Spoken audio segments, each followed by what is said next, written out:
Le grand direct de l'actu, Jean-Marc Morandini. Les impôts locaux ne cessent d'augmenter. Taxe foncière pour les propriétaires, doublée de la taxe d'habitation pour tous les locataires. Alors pourquoi cette augmentation? Et puis le fisc ne s'est-il pas trompé dans le calcul de vos taxes? Comment contester et est-ce que ça marche? On voit ça avec Maître Roland Pérez. Bonjour. Bonjour Alors, Julie, bonjour Jean-Marc. D'abord, pour contester ces impôts locaux, il faut déjà comprendre comment ils sont calculés, taxes foncières, taxes d'habitation, et honnêtement on n'y comprend rien. On n'y comprend rien, c'est d'ailleurs vraiment la question qui divise dans les dîners. On demande toujours quelle est la taxe d'habitation que tu payes ou quelle est la taxe foncière que tu payes quand on est propriétaire.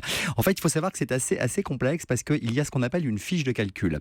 La valeur en réalité de cette taxe foncière ou taxe d'habitation est paramétrée sur ce qu'on appelle la valeur locative. Le prix d'un loyer, on se dit qu'en fait on paye généralement le prix d'un loyer pour cette taxe d'habitation ou cette taxe foncière. Mais en fait, c'est pas ça du tout. Vous avez en réalité une surface qui est la surface carrée de votre appartement. Donc on va prendre un exemple, 70 mètres carrés. Et à cette surface va s'ajouter des mètres carrés. Alors les mètres carrés, ça va être votre cave, ça va être votre buanderie, ça va être les éléments de confort de votre appartement, ça va être l'état de votre immeuble. Alors ça va de 1 à 8. Donc état 1, c'est super luxe. 8, c'est immeuble totalement dégradé. Mais qui décide Et de en ça? fonction de cela, c'est les collectivités territoriales qui arrêtent en réalité un coefficient. Donc vous passez de 70 mètres carrés à 74 mètres carrés si vous avez un balcon, si vous avez une cave, si vous avez un bidet chez vous. Enfin, j'exagère, mais c'est vraiment ça, c'est des éléments de confort. Et la vérité, c'est que ces éléments de confort et tous ces paramètres ont été arrêtés la dernière fois en 1981. Donc ça fait quasiment 35 ans qu'on n'a pas révisé ces paramètres. C'est pour ça que, bon an, mal an, on payait quasiment depuis 35 ans la même taxe. Or là, ça a énormément augmenté parce qu'on a enfin réévalué. Il y a des agents qui sont passés pour voir les états de l'immeuble et pour se renseigner en réalité sur tous ces paramètres. Ils savent pas dans quel état c'est chez nous, s'il y a un bidet, si c'est rénové ou pas. Exactement. Ça, ils en savent rien. Alors ils l'ont fait généralement à Paris, dans certains quartiers. Les communes et les agents de l'État sont passés, des agents des collectivités sont passés, et vous avez dans certaines communes et dans certaines villes, notamment dans 5 villes pilotes, Paris y compris, eh bien il y a eu cette réactualisation, d'où cette augmentation. Et d'où l'intérêt aujourd'hui de pouvoir vérifier si véritablement le calcul s'est fait dans de bonnes conditions. Alors vous allez nous expliquer dans un instant comment contester, mais juste petite précision,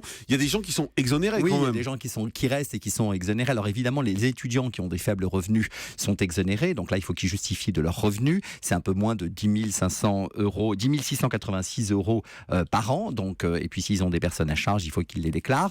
Donc ça c'est pour les étudiants. Vous avez également les personnes qui reçoivent ce qu'on appelle des allocations de solidarité aux personnes âgées ou des allocations également pour les handicaps. Ça, c'est sans plafond de revenus. Ceux-là, s'ils reçoivent ces allocations-là, eh bien, on estime qu'ils doivent être exonérés. Et puis, vous avez ceux qui ont de faibles revenus, soit moins 10 686 euros, plus 2 583 euros par demi-part, ou encore, il y a un plafonnement, c'est-à-dire qu'on fait des abattements sur ces taxes si vous avez moins de 25 130 euros par an de revenus. Alors, comment on conteste si on pense qu'il y a une erreur? Alors là, il faut réclamer d'abord par écrit. Il faut le faire par lettre recommandée, c'est important. Il faut le faire avant le 31 décembre de l'année concernée. C'est-à-dire que là, c'est vraiment d'actualité. Avant le 31 décembre 2015, si vous estimez que la taxe qu'on vous a demandée est bien trop élevée et qu'elle a été probablement peut-être mal calculée, il faut le faire avant le 31 décembre 2015. Donc là, vous le faites par lettre recommandée. Ce qui est intéressant, vous pouvez demander un entretien. Vous avez ce qu'on appelle un contrôleur en charge de votre dossier. Vous demandez un entretien, il va vous expliquer ces éléments de calcul. Il va vous sortir cette fiche de calcul. Parce que c'est difficile de contester parce qu'on ne sait pas sur quoi c'est les basé. paramètres. Donc là, cette fiche de calcul, vous lui demandez. Vous dites, voilà, vous voyez mon immeuble. Ah non, moi, j'ai pas ça, j'ai pas ces éléments de confort. Mon immeuble s'est vraiment dégradé depuis 30 ans, contrairement à ce qui s'était passé il y a 30 ans. Donc vous devez prendre en considération ces éléments de dégradation. Et là, on va peut-être réviser effectivement cette fiche de calcul. Donc ça, vous pouvez demander un entretien. Il y a ce qu'on appelle un conciliateur fiscal départemental. Par département, vous avez comme un médiateur, un conciliateur fiscal qui peut également examiner votre recours. Donc là, n'hésitez pas, vous pouvez le faire, vous avez 6 mois pour le faire, donc n'hésitez pas à le faire. Et puis vous pouvez évidemment saisir le tribunal administratif, mais là ça coûte cher, il faut prendre un avocat. Attention, il faut demander un sursis de paiement, parce que vous vous dites, qu'est-ce que je fais? Si je paye pas, je vais avoir 10%. Si finalement j'ai été contrôlé et que finalement je dois vraiment payer cette taxe, qu'est-ce que je fais? Donc là, vous demandez un sursis de paiement. Comment on fait ça? Vous dites, une lettre recommandée aussi?